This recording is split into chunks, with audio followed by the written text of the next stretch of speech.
ईशोपनिषद के मंत्रों का क्रम चल रहा है। आज जिस मंत्र को हम प्रारंभ कर रहे हैं वह है यस्मिन् सर्वाणि भूतानि आत्मैवाभूत विजानत। यस्मिन् अर्थात जिसमें, जिसमें अर्थात परमात्मा में, ज्ञान में, विज्ञान में, धर्म में। सर्वाणि भूतानि सब प्राणियों को, जितने भी जीवन में हैं उन सब प्राणियों को, यस्मिन् सर्वाणि भूतानि आत्मा एव, आत्मा ही, आत्मा का अर्थ यहां लिया जाता है आत्मवत, आत्मा के समान ही, अभूत हो गया या होते हैं, विजानतः अच्छी प्रकार से जानने वाले के। जो अच्छी प्रकार से जान रहा है, इस संसार को ठीक तरह देख रहा है, उसकी दृष्टि में ये सारे भूत, सारे प्राणी उस परमात्मा में ही होते हैं। सब भूतों को, सब प्राणियों को वो परमात्मा में देखता है। सब प्राणियों को वो ज्ञान में, विज्ञान में और धर्म में देखता है। दूसरी पंक्ति में कहा तत्र को मोह कः शोक एकत्वम अनुपश्यत। तत्र एकत्वम अनुपश्यत, वहां पर अर्थात परमात्मा में अथवा ज्ञान में, धर्म में सबको एकत्वम अनुपश्यत, एक जैसा, सब में एक पना देखते हुए को कः मोह कः शोक, उसको क्या मोह होगा, क्या शोक होगा। अर्थात कोई ऐसा मोह नहीं रहेगा जो उस व्यक्ति में विद्यमान रह जाए, और कोई ऐसा शोक, क्लेश नहीं रहेगा जो उसमें विद्यमान रह जाए।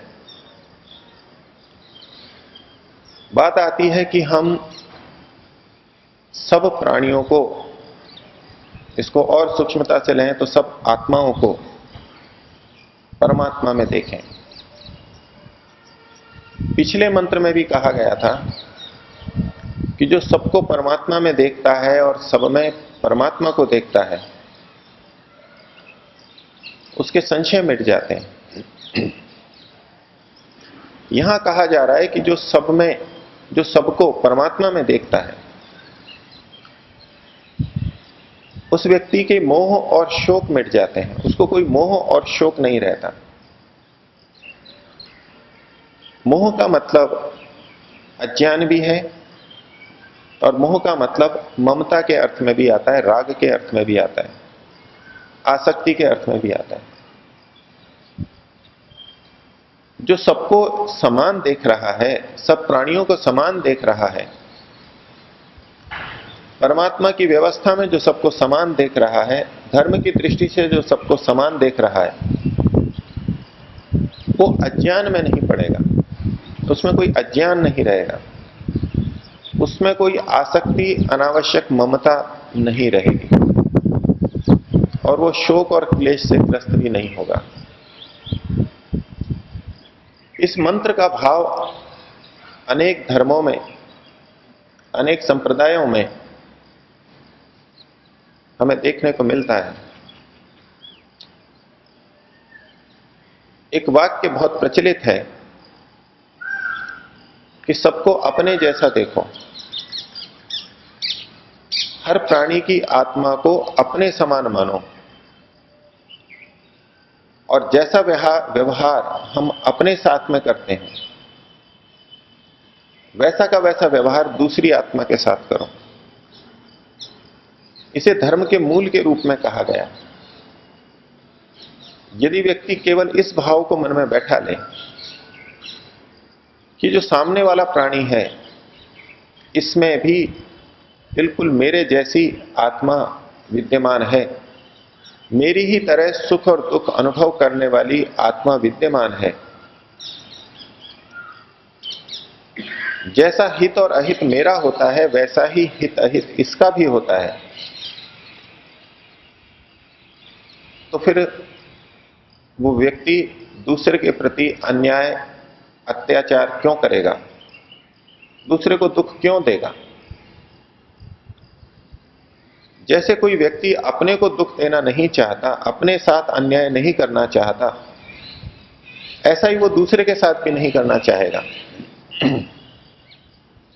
और जैसे अपना हित चाहता है, अपना भला चाहता है, अपने को सुख देना चाहता है, ऐसा ही दूसरे को भी सुख देना चाहेगा, दूसरे का भला करना चाहेगा।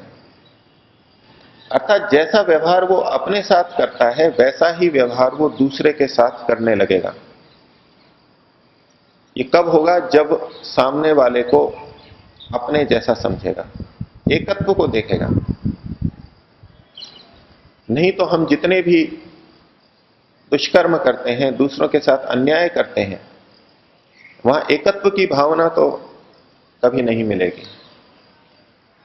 हम उसको दूसरा समझते हुए, दूसरे उसकी हानि लाभ को अपनी हानि लाभ न समझते हुए व्यवहार करते हैं, तभी दूसरे की हानि करते हैं, दूसरे को धोखा देते हैं, कुछ मिलावट करते हैं। संस्कृत की एक पंक्ति है, सबको, पंक्ति अभी मेरे को ध्यान नहीं आ रही, उसका भाव यह है कि जो सबको समान देखता है वास्तव में वही देखने वाला है। जो सबको समान देखता है वस्तुतः देखना तो उसी का है, वो ही सबको देख रहा है। और जो असमान देख रहा है इसका मतलब है वो सबको समान, सबको असमान देख रहा है, वो सबको अपने जैसा नहीं देख रहा। हम व्यवहार के अंदर देखें कि हम जितना भी अन्यों के साथ में लेन देन करते हैं उसमें बहुत अधिक अंतर रहता है। हम किसी के साथ में बहुत अच्छा लेन देन करते हैं, किसी के साथ में कम लेन देन करते हैं, किसी से प्रिय व्यवहार करते हैं, किसी से अप्रिय व्यवहार करते हैं, और व्यवहार में हमारे भेद रहता है। तो क्या उस सारे व्यवहार को छोड़ करके बिल्कुल एक जैसा व्यवहार करना चाहिए? क्या राष्ट्रपति और एक कर्मचारी के साथ एक व्यवहार करना चाहिए? एक धर्मात्मा और एक पापात्मा के साथ में समान व्यवहार करना चाहिए? ये प्रश्न इसके साथ में उठेंगे। एक तरफ हमें यथा योग्य व्यवहार की बात कही जाती है और दूसरी तरफ सबके साथ समान व्यवहार की बात कही जाती है। तो दोनों में से कोई एक ही हो सकता है। यथा योग्य व्यवहार करेंगे तो समान व्यवहार नहीं होगा, और समान व्यवहार करेंगे तो फिर यथा योग्य व्यवहार नहीं होगा। इसी तरह से हम अपने परिवार की जितनी चिंता करते हैं, अपने माता पिता या बच्चों की जितनी चिंता करते हैं, उतनी हम दूसरे के परिवार की, दूसरे के माता पिता की अथवा दूसरे के बच्चों की देखभाल परवाह नहीं करते। तो यदि हम सबको समान रूप से देखें तो क्या हमें भी सबके साथ वैसा ही व्यवहार करना चाहिए? अन्य के माता पिता के साथ भी बिल्कुल वैसा ही व्यवहार, जितनी सेवा देखभाल हम अपने माता पिता की करते हैं क्या उतनी ही दूसरे के साथ भी करनी चाहिए? जितनी देखभाल हम अपने बच्चों की करते हैं उतनी ही दूसरे के बच्चे की करनी चाहिए? ये बहुत सारे प्रश्न हमारे मन में उठ के आएंगे। स्वामी दयानंद जी ने सत्यार्थ प्रकाश में एक बात लिखी। उन्होंने बच्चों के पालन की दृष्टि से माता पिता को कहा। वेद भाष्य में भी ये प्रकरण कुछ स्थलों पे आया है, ऐसा मैं स्मरण कर रहा हूं। उसमें स्वामी जी ने कहा कि आपके अपने जो बच्चे हैं उनकी देखभाल आप पहले करें, और उसके अतिरिक्त जब सामर्थ्य हो तो दूसरे की करें। उन्होंने वहां एक तर्क हेतु दिया। उन्होंने कहा कि यदि आप दूसरे की करते हैं अपने सामर्थ्य से बाहर जाकर के, जो देखभाल आपको अपने बच्चों की या माता पिता की करनी है, जिस धन से जिस समय से, वहां से हटा करके यदि आप दूसरे की करते हैं तो दूसरों की तो हो जाएगी, लेकिन आपके माता पिता और आपके बच्चों की तो नहीं हो पाएगी। और उनका आपके सिवा और कौन है? तो परमात्मा ने यह व्यवस्था भी कर रखी है, जिसके जो माता पिता हो उनकी वो अधिक देखभाल करें, अर्थात पहले उनकी पूरी देखभाल करें, अपने बच्चों की पहले देखभाल करें, परिवार की देखभाल करें। ये सबको कर्तव्य बता रखा है, और ऐसे ही सब सबकी कर सकते हैं, और ऐसे ही समाज में सब माता पिता की और सब बच्चों की देखभाल हो सकती है। इसलिए पहला कर्तव्य तो अपने परिवार के प्रति है, और फिर यदि हमारे पास समय है और हमारी सामर्थ्य है, धन की सामर्थ्य है, तो फिर जहां आवश्यकता है वहां हम करेंगे, और वहां भी हमको अपने बच्चे के समान समझ के करना है। तो ये जो समानता की बात है, ये अपने बच्चों और माता पिता को पूरा देखने के बाद में दूसरे को देखने की बात है। एक चिकित्सक के लिए अगर बात करें, जैसा वो अपने बारे में सोचता है वैसा ही सबके बारे में सोचे, सब रोगियों के बारे में सोचे। लेकिन क्या वो 100% वैसा कर सकता है? जितनी देखभाल वो अपने लिए करता है उतनी देखभाल रोगियों की कर सकता है? ये संभव ही नहीं है। और अपना छोड़ करके यदि वो रोगियों को ही देखने लग जाए, अपने खाने का ध्यान न रखें, अपने सोने का ध्यान न रखें, अपने स्वास्थ्य का ध्यान न रखें, केवल दूसरों को अपने समान समझ करके दूसरों के लिए ही करता रहे, तो ये भी उसका अनुचित व्यवहार हो जाएगा। संस्कृत की जो मैं पंक्ति आपके सामने बताना चाह रहा था, उसके वाक्य है, आत्मवत सर्वभूतेषु यह पश्यति स पश्यति। जो अपने समान दूसरों को देखता है वास्तव में वही देखता है, देखना तो उसी का है। तो यदि इस चिकित्सक की दृष्टि से देखें, यदि चिकित्सक अपनी अवहेलना करके रोगियों को देख रहा है, तो वो रोगियों को अपने समान कहां देख रहा है? अपने को बहुत अच्छा देखे और दूसरों को कम देखे तो भी असमानता है, और अपने को न देखे और दूसरों को ही दूसरों को देखने में लग जाए तो भी असमानता है, तो भी समान रूप से नहीं देखा। अतिथि सेवा के प्रसंग में एक संस्कृत की पंक्ति आती है, उसका भाव है कि जैसा भोजन स्वयं करे वैसा ही अतिथि को कराए, जैसा स्वयं करे वैसा अतिथि को कराए। अब ये वाक्य दोनों दृष्टियों से लागू होगा। यदि कोई व्यक्ति स्वयं तो बहुत अच्छा भोजन कर रहा है